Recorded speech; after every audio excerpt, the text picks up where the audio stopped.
Welcome to the Diverse Minds podcast, where we give you the tips, tools, and techniques you need to be a mentally healthy and inclusive leader. Each week, you'll hear about a variety of topics linked to mental health, wellbeing, and diversity that will enhance both your professional practice and personal wellbeing. Welcome to the 303rd episode of the award-winning Diverse Minds podcast. Last episode, I spoke about why do HR leaders stay silent when things get toxic. This week, I'm going to be talking about professional courage, why it might be dead, and how to stand up for what's right at work. Don't forget the podcast is now fortnightly, but if you're missing weekly content, you have 6 years worth of episodes to listen to. And if you want my handy guide that lists all the episodes with a clickable link, you can get it at diverseminds.co.uk/downloads. So, quick question for you. What would you do, or what have you done when if you saw unethical behaviour at work, but potentially feared that speaking up could cost you your job or could impact on your progression? It could impact on colleague relationships. It's a difficult question, right? I mean, you may have been in this situation. Maybe you did speak out and paid the price for it. Maybe you spoke out and positive change was made. And when we talk about unethical behaviour, what do we actually mean? So it can range from a variety of situations, from fraud and dishonesty. So it could be around lying about expenses reports, lying to colleagues and clients, taking credit for a co-worker's work, raising fake purchase order numbers. That's a very common element of fraud. Actually stealing or embezzling money. It could be misuse of company resources. So if someone is misusing company time for personal business, stealing office supplies, or using company property for personal gain, abusive and harassing behavior. So bullying, verbal abuse, intimidation, sexual harassment, creating hostile, derogatory, prejudicial environment at work. That includes discrimination.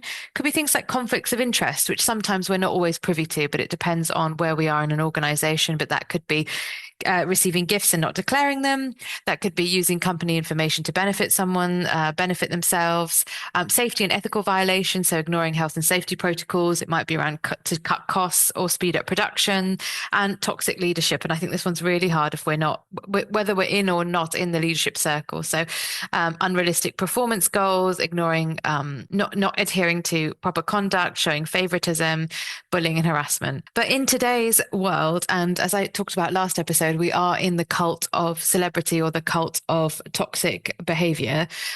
Can we still expect employees, leaders, and managers to act with courage to call these things out? And I think the definition of the word courage is quite an interesting one in this context. So what does professional courage actually mean? So some examples of actions for professional courage might be whistleblowing. And most big organizations do have whistleblowing policies, challenging authority, advocating for doing things differently, or shining a light on inequitable practices and or ethical decision-making as some examples. So let's break this down more with a couple of examples here. So whistleblowing is the act of exposing wrongdoing within an organization to safeguard public interest. And I would also say to safeguard people in an organization as well. So internal whistleblowing will often be if we see something internally going on and we follow the company policies and procedures around this. External whistleblowing is often when that is ignored, and then someone will go to regulators, so sector-wide regulators and or the media, as a way of getting noticed and getting this issue exposed. An example is if you have listened to the podcast The Dropout, all about Elizabeth Holmes and Theranos, the supposed company that could test your blood for many, many conditions which it couldn't. Tyler Schultz and Erica Chung are the employees who blew the whistle on the fraudulent blood testing technology, defying immense pressure and legal threats from Theranos and Elizabeth Holmes. Interestingly, there were also other colleagues involved, and one of the key scientists who took his own life, his wife was trying to raise the alarm for many, many years as well. So there were several people in that, but do check out The Dropout if you haven't. It's a very sad and also very fascinating podcast about that. And indeed on whistleblowing, if you listen to episode 300, where I did a book review of Sarah Wynne Williams' book about Facebook, I think she was trying to whistleblow. She was trying to highlight things internally. And then, of course, she was thrown out of the organization.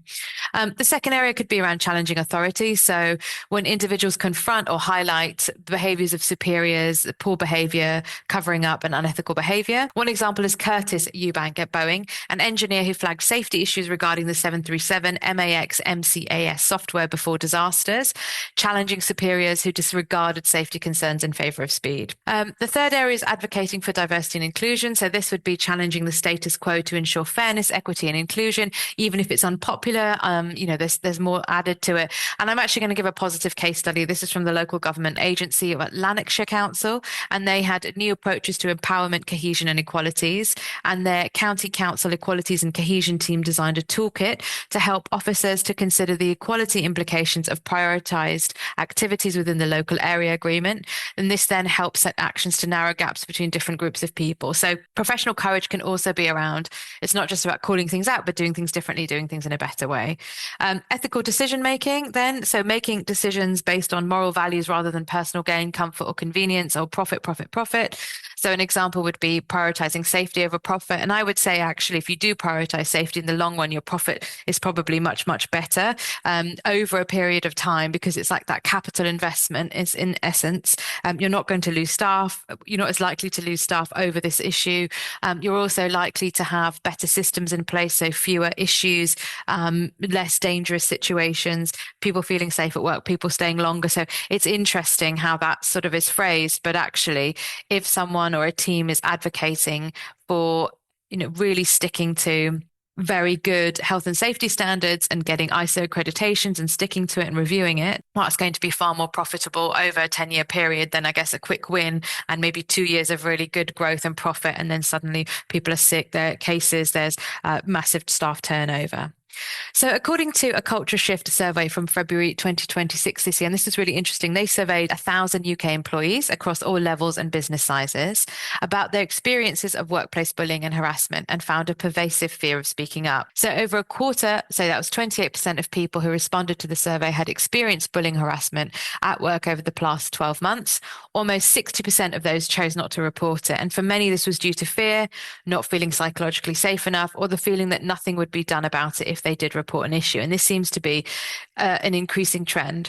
37% of the respondents said speaking up isn't worth the personal risk, and that their Culture Shift say these findings are unsettling but not surprising, particularly considering today's job market, where employees are increasingly worried about job security and therefore often sticking in organizations where they don't feel psychologically safe. And that may also be they don't feel physically safe either, or that don't align with their core values. So what if the key to a thriving workplace isn't just about skills training, but teaching employees how to speak up, even when it's hard? So I really hope you're enjoying the content of my podcast and want to keep up to date. If you are, then please join my newsletter. When you join my mailing list, you can now choose a download you would like. Just go to diverseminds.co.uk/downloads and choose the resource that works best for you. So let's go back to this idea of fear. Now, fear is real, and fear is, it can often be the excitement of doing something, or can often be the deep dread of the unknown and what's going to happen. And actually, courage and fear, I think, are kind of interlinked. They kind of hold hands, right? They're interlocking hands, interlocking fingers of holding a hand together, because it's not really easy to confront a peer who said something racist, sexist, ableist, homophobic, transphobic. It's not. I understand that, especially if the workplace environment is very emotionally immature. And again, particularly in client-facing organizations, it's not easy to ban a profitable customer because they've acted abusively towards staff, or because they're very, very difficult and demanding. But the idea of the presence of courageous behavior in these and other situations has a huge benefit to individual, group, and organizational well-being. So one of the first things then I would say is, what about the idea of what this means? We talk about it enough. Courage, it's an interesting one. And how to make ethical decisions, how to think about courage over profits or short-term gain, and think about the longer strategic view, which will still bring in profits.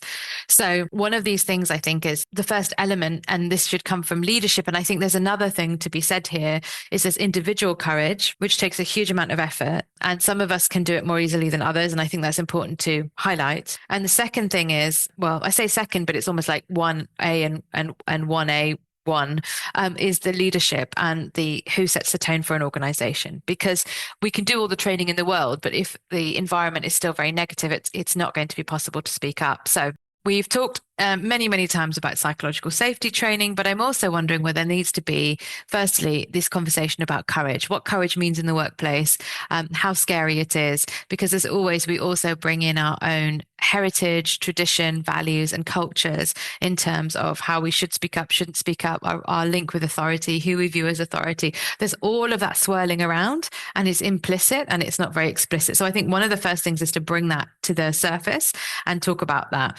And then, of course, embedding this idea of courage in all learning and development programs. So induction or onboarding, yes, you can have it as a value, but what does it really mean? In leadership development, so training managers to think about courage and also responding constructively to feedback, frequent reminders about courage, what this means, also how poor behavior is dealt with, acknowledging in the past we didn't do things very well, but this is what we're doing now. I think that's very, very important. And of course, then measuring impact. So how do we track the effectiveness of these solutions?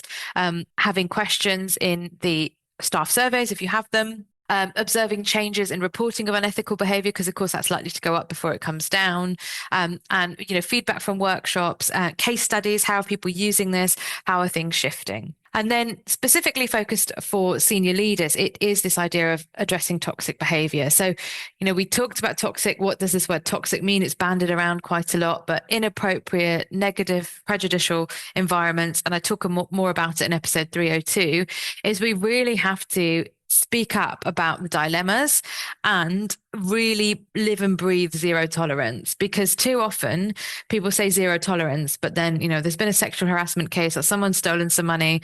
Normally, actually, around fraud, there is zero tolerance, interestingly. And so there should be. But why isn't the same policy when it comes to people's individual identity and their personhood being exploited or discriminated against? So you really have to, I think senior leaders have to hold people accountable. And if there is for bullying behaviors, zero tolerance, but if there is a shutdown against dissent or positive constructive feedback, or if someone's whistleblowing, that needs to be shifted. So that needs to be going in a different way and saying, yes, we do have a whistleblowing policy. You are within your rights to do this. And if senior leaders witness unethical behavior, to really act decisively and transparently and all agree to what you're going to do, because I think it's super important. And speaking up about ethical dilemmas is not always popular, but being really clear in how you do that is very, very important. Of course, there are different scenarios. So I think, for example, with unethical behavior, it's essential that senior leaders investigate thoroughly, communicate transparently, and protect the whistleblower. And part of that investigation, because people often say, oh, but what if it's malicious? What if it's with malintent? And yes, sadly, that does happen. But I think a lot of the time it's not through malintent. So this is really important to remember. Bullying and harassment. So enforcing those zero tolerance policies and providing bystander training and learning from things, and being able to provide the right proportionate level of disciplinary action for the individuals or groups that have behaved in a bullying and harassing way. With inequity, it's around, yes, we can have policies, but we really need to bring policies into practice, into real life. Let's look at the positive practices before we get wrapped over the knuckles about something. And then in case of kind of risky decisions or what's seen as being an outlier or doing things differently, it's really can you test an idea or look at it in a particular way and test it with a particular team and see how it works and report on that and use case studies, because too often it's very easy to just dismiss something or say, oh, we're not going to do it, it's too risky, particularly if it's an exciting, interesting project. Maybe no one's doing it, maybe it's going to be costly. I think, for example, health and safety, I don't think it's risky to put health and safety things in. It could be, an example might be to trial psychological risk assessments. So it might be a kind of a staged process where you get training on it, you understand what it is, you maybe roll it out with one team, see how it's helped, use a case study, roll it out to the rest of an organization. You see things like that, but maybe it's seen as risky because the word psychological, or, oh no, well, we've got health and safety risk assessments for the physical environment. We really don't want to go there for the psychological environment. But I would say that that's a silly thing to do, because people's psychological health and wellbeing are absolutely paramount to having a positive and cohesive staff team. So, it is interesting. I think that professional courage is an interesting term, actually, and we don't talk about it enough in the workplace. And standing up for what's right at work, it can be very, very difficult to do, nigh on impossible if you're a lone voice. we are in the cult of personality. It's much easier, I feel, for people to be nasty and rude and get away with it than it is for positive, kind, accountable behavior to be held up as a positive way to do things.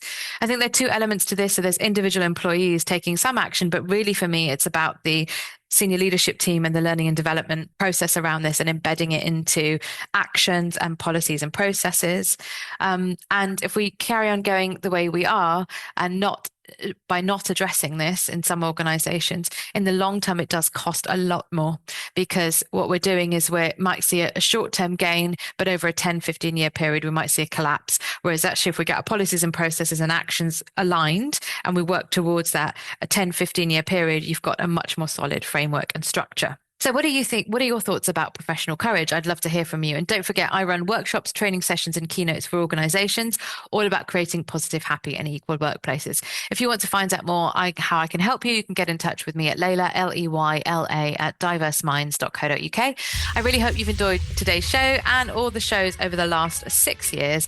If so, why not leave me a review on Apple, Spotify, or wherever you listen to your podcast from. And don't forget my TEDx talk, where I talk about my experience of navigating culture, race, and mental health in the workplace. Something you can watch in your break, as it's just 12 minutes long, and that link is bit.ly/TEDxWolves, WOLVESLO. So I really hope you have enjoyed this. Join me again in 2 weeks' time, where we'll be talking more about mental health and inclusion. Until then, everyone, take care and bye for now. Thanks for listening to the Diverse Minds podcast. Don't forget to subscribe on Apple Podcasts, Spotify, or wherever you access your podcasts from. You can also connect with me on Facebook and LinkedIn. Tune into next week's episode of the podcast, where I'll bring you more insights on mental health and inclusion. Bye for now.